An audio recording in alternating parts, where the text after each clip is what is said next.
Halo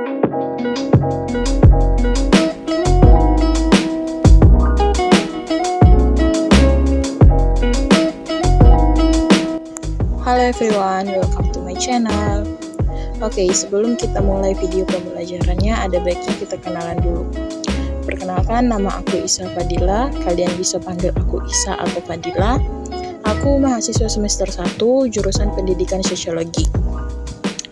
Pada kesempatan kali ini, kita akan belajar mengenai pengantar ilmu hukum. Topik yang akan kita bahas adalah pengertian hukum, sumber-sumber hukum, dan subjek dan objek hukum. Apa sih sebenarnya hukum itu?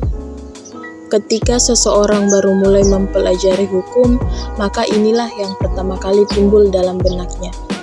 Dari pertanyaan tersebut, tentu kita akan mengharapkan bahwa jawabannya berupa suatu definisi yang dapat membantu kita untuk memahami suatu ilmu. Pertama, mari kita melihat pengertian hukum secara etimologi. Yang pertama, kata hukum.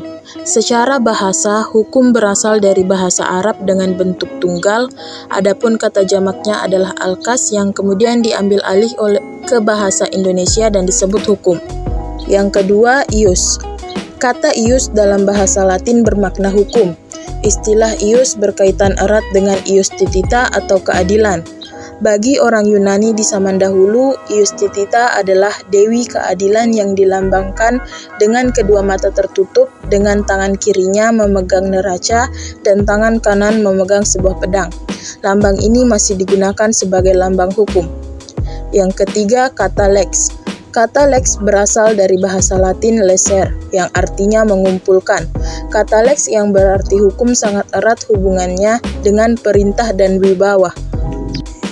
Selanjutnya, kita akan membahas pengertian hukum menurut para ahli. Yang pertama, Johannes Chrysostomus Simonrangkir dan Werjono Sastropranoto. Pengertian hukum menurut Johannes Chrysostomus Simonrangkir dan Werjono Sastropranoto adalah peraturan yang bersifat memaksa. Peraturan inilah yang menentukan tingkah laku manusia dalam lingkungan masyarakat yang dibuat oleh badan resmi yang berwajib. Pelanggaran mana terhadap peraturan ini berakibat diambilnya tindakan, yaitu dengan hukuman. Yang kedua, Ahmad Ali. Menurut Ahmad Ali, hukum adalah seperangkat kaidah atau ukuran yang tersusun dalam suatu sistem yang menentukan apa yang boleh dan tidak boleh dilakukan manusia sebagai warga negara dalam kehidupan bermasyarakat. Yang ketiga, Mohtar Kusumatmadja. Pengertian hukum menurut Mohtar Kusumatmadja adalah keseluruhan asas-asas dan kaidah-kaidah yang mengatur kehidupan masyarakat, termasuk di dalamnya lembaga dan proses untuk mewujudkan hukum itu ke dalam kenyataan. Pengertian hukum Mohtar Kusumatmadja inilah yang dianggap paling sesuai untuk mendefinisikan hukum pada saat ini. Sebagai negara hukum, Indonesia memiliki banyak lembaga penegakan hukum.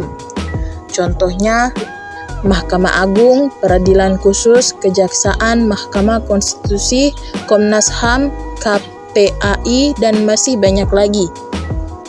Dari semua definisi-definisi hukum yang telah dijabarkan, kita dapat menarik kesimpulan bahwa hukum adalah kumpulan peraturan yang bersifat memaksa yang mengatur tingkah laku manusia dalam lingkungan masyarakat yang dibuat oleh badan-badan resmi. Selanjutnya, kita akan membahas materi yang kedua, yaitu sumber-sumber hukum. Sumber hukum dibedakan menjadi dua, yaitu sumber hukum material dan sumber hukum formal. Mengutip Sudikno Mertokusumo dalam Mengenal Hukum, Faiz Yonas Boa dalam jurnalnya Pancasila sebagai sumber hukum dalam sistem hukum nasional menyebutkan bahwa sumber hukum material merupakan tempat dari mana materi hukum itu diambil. Misalnya situasi sosial ekonomi, tradisi, perkembangan internasional, keadaan geografis. Menurut Faiz, salah satu sumber hukum material di Indonesia juga termasuk Pancasila. Selanjutnya, Teresia Ngutra dalam jurnalnya Hukum dan Sumber-Sumber Hukum mendefinisikan sumber hukum formal sebagai sumber hukum yang dilihat dari segi bentuknya yang lazim, antara lain undang-undang. Suatu perundang-undangan menghasilkan peraturan yang bercirikan, bersifat umum dan komprehensif, bersifat universal untuk menghadapi peristiwa yang akan datang, belum jelas bentuk konkretnya, memiliki kekuatan mengoreksi dan memperbaiki dirinya sendiri, adalah lazim jika peraturan mencantumkan klausul yang memungkinkan dilakukannya peninjauan kembali. Yang kedua, kebiasaan. Kebiasaan adalah perbuatan tetap dilakukan berulang-ulang dalam masyarakat mengenai hal tertentu. Apabila kebiasaan-kebiasaan tertentu diterima di masyarakat dan selalu dilakukan berulang-ulang karena dirasakan sebagai sesuatu yang memang seharusnya, penyimpangan dari kebiasaan dianggap pelanggaran hukum yang hidup di dalam masyarakat. Timbullah suatu kebiasaan hukum yang oleh pergaulan hidup masyarakat dipandang sebagai hukum. Salah satunya adalah hukum adat. Hukum adat termasuk ke dalam hukum kebiasaan. Kadang-kadang kebiasaan disebut sebagai istilah adat. Hukum adat adalah hukum tak tertulis yang sejak lama ada di masyarakat dengan maksud mengatur tata tertib. Yang ketiga, traktat. Traktat adalah perjanjian yang diadakan oleh dua negara atau lebih. Bila diadakan dua negara saja dinamakan perjanjian bilateral, sedangkan bila diadakan lebih dari dua negara dinamakan perjanjian multilateral. Traktat bisa jadi hukum formal jika memenuhi syarat formal seperti dengan ratifikasi. Yang keempat, jurisprudensi. Jurisprudensi adalah putusan hakim yang membuat peraturan sendiri kemudian diakui dan dijadikan dasar putusan hakim lain dalam perkara yang sama. Apabila kemudian putusan pertama itu mendapat perhatian dari masyarakat, maka lama-kelamaan jadi sumber yang membuat kaidah yang oleh umum diterima sebagai hukum. Yang terakhir, doktrin. Doktrin adalah ahli-ahli hukum ternama yang punya pengaruh dalam pengambilan putusan pengadilan. Dalam pertimbangan hukum, putusan pengadilan seringkali menjadikan pendapat ahli-ahli yang terkenal sebagai alasan putusannya, yaitu dengan mengutip pendapat-pendapat para ahli hukum tersebut. Dengan demikian, putusan pengadilan terasa lebih berwibawa. Materi selanjutnya yang akan kita bahas adalah materi terakhir, yaitu subjek dan objek hukum. Subjek dan objek hukum merupakan hal yang penting diketahui dalam ilmu hukum karena segala persoalan hukum yang terjadi melibatkan dua hal ini. Yang pertama adalah subjek hukum. Subjek hukum adalah segala sesuatu yang menurut hukum dapat menjadi pendukung hak dan kewajiban. Yang dimaksud sebagai pemilik, pendukung, atau penyandang hak dan kewajiban adalah orang. Namun dalam pengertian hukum, orang tidak selalu berarti manusia, akan tetapi juga bisa diartikan sebagai sesuatu yang dalam hukum dapat disamakan dengan orang, yakni badan hukum. Pada umumnya, subjek hukum ada dua, yaitu manusia dan badan hukum. Subjek hukum yang pertama adalah manusia. Manusia dalam kelangsungan hidup sehari-hari mempunyai hak dan kewajiban, tanggung jawab serta aturan-aturan yang harus ditaati, dan ketika hak dan kewajiban tersebut dilanggar akan dikenakan sanksi. Seseorang dianggap sebagai subjek hukum sejak lahir hingga meninggal dunia.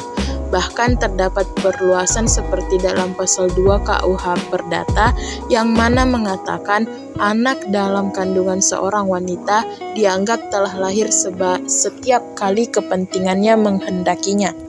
Kendati manusia merupakan subjek hukum, namun tidak semua manusia dapat melakukan perbuatan hukum.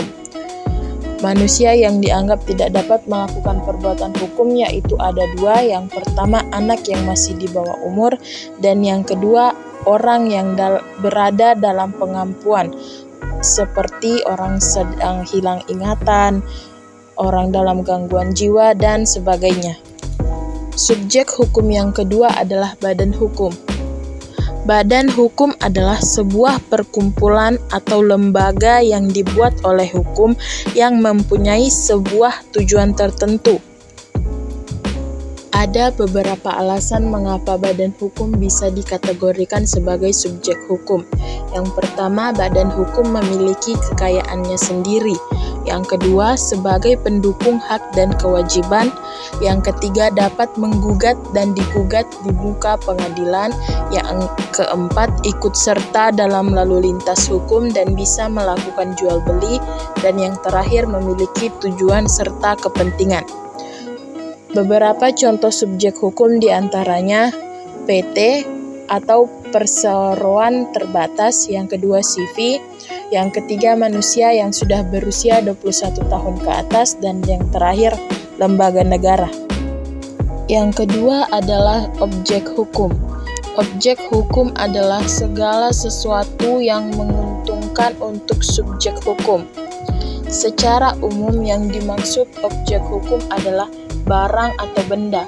Menurut pasal 499 KUH Perdata, kebendaan adalah tiap-tiap barang dan tiap-tiap hak yang dapat dikuasai oleh hak milik. Penggolongan benda yang perlu kita ketahui yaitu benda berwujud dan tidak berwujud, benda bergerak dan tidak bergerak, benda yang dan dapat dihabiskan dan tidak dapat dihabiskan, benda yang dapat diganti dengan yang tidak dapat diganti, benda yang sudah ada dengan benda yang masih akan datang, benda yang dapat dibagi dan tidak dapat dibagi. Itulah tadi beberapa materi yang sudah kita bahas mengenai pengantar ilmu hukum. Aku harap video ini bisa bermanfaat untuk kita semua. Dan aku Isa pamit undur diri. So, thank you for watching. I hope you like this video and don't forget to like, comment, share, and subscribe.